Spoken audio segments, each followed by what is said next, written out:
Hey everyone, CPO here, and in this video, I'm going to be doing a few things. I'm going to be swapping out my spark plugs. It's been about 15,000 miles on my current set, and then I'm also going to be doing a compression test of each of the 4 cylinders on this 2019 Golf-R.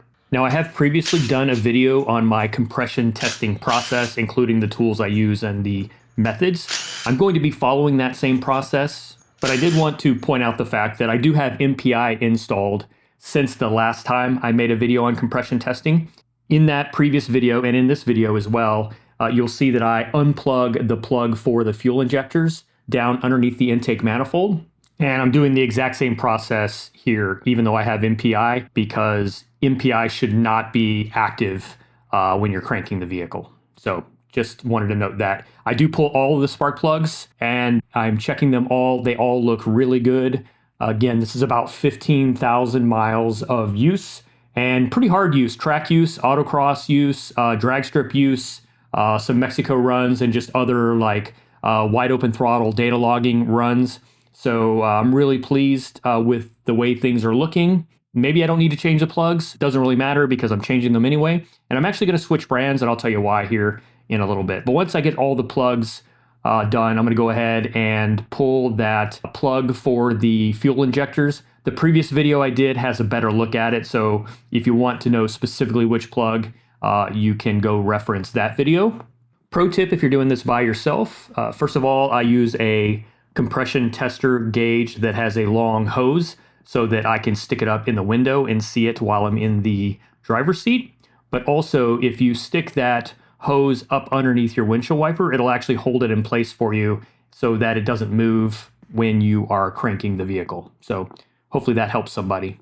So I'm basically just cranking the vehicle and watching that needle rise in pressure until it stops rising. It'll sort of pause at a certain point. And once I've seen a couple of cranks with it sitting stationary in that one point, that's when I stop and check the pressure. So I'm just going through each of the 4 cylinders, one after the next, and making note of the pressure that I reach.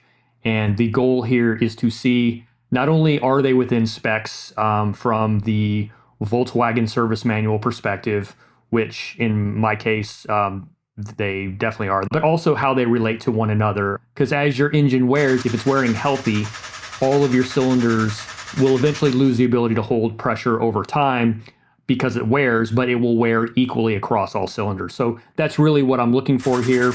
But because I've been running the car pretty hard over the last year, especially with the big turbo upgrade, I just want to make sure I don't have any anomalies. If I had one cylinder that was reading completely differently than the others, then I might want to investigate if there's a problem. So now that I have pressure readings across all 4 cylinders, I can compare those.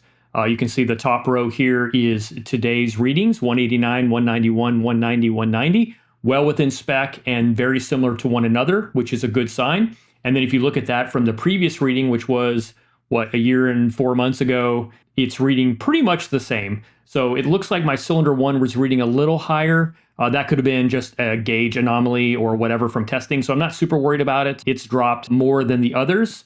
That just means that the next time I do this test, I'm going to be paying careful attention to cylinder 1 to see if it's still dropping faster than the others or not. Anyway, don't forget to plug back in your fuel injectors. And now let's talk about the spark plug replacements. So the previous spark plugs were NGK race plugs, the R7438-9s. But this time around, I'm going with the Denso 5750s. And quite frankly, it's because FCP Euro sells them and I can take advantage of their lifetime replacement guarantee and just swap them out when I do oil changes. So I am one of those people that likes to gap my slant ground racing plugs. I would recommend doing this only if you're super comfortable and you have the right tools. I like this Precision Raceworks gap tool. It works really well. But these came from the factory gapped at 0.026, and I want them to be gapped at 0.024.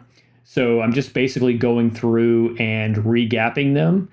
And thankfully, it's way easier to make the gap smaller than it is to make it bigger. But I want you to pay careful attention to how very little tension it takes the twist of that knob to push down that electrode, just barely, to change that gap. And it's very easy to overdo it. So if you have uncontrollable strength, I would be super cautious about trying to do this. It's really sort of a finesse thing. Totally doable, but there's a reason why a lot of people say don't even gap those. It's just because they're more challenging than most people are willing to deal with.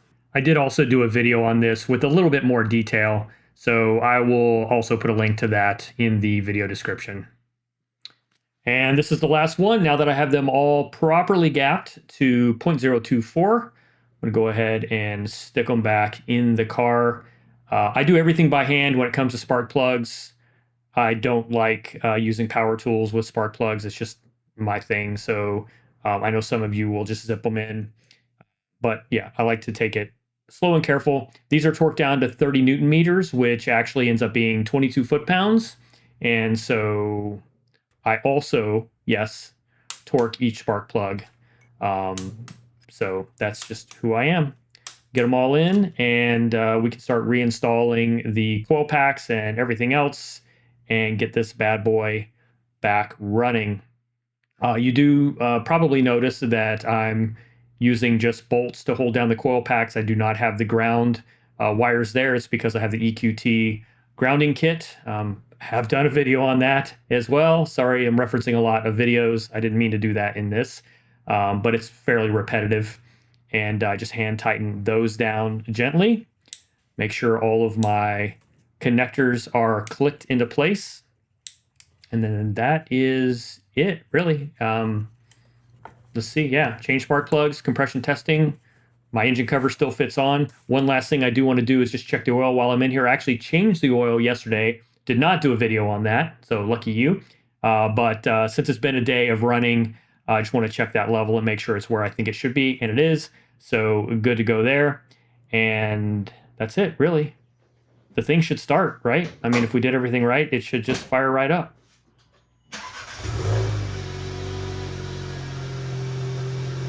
All right, guys, that's it. Thanks for watching. And if you have any questions, feel free to hit me up in the comments. And as always, thanks for watching, and I'll catch you on the next one.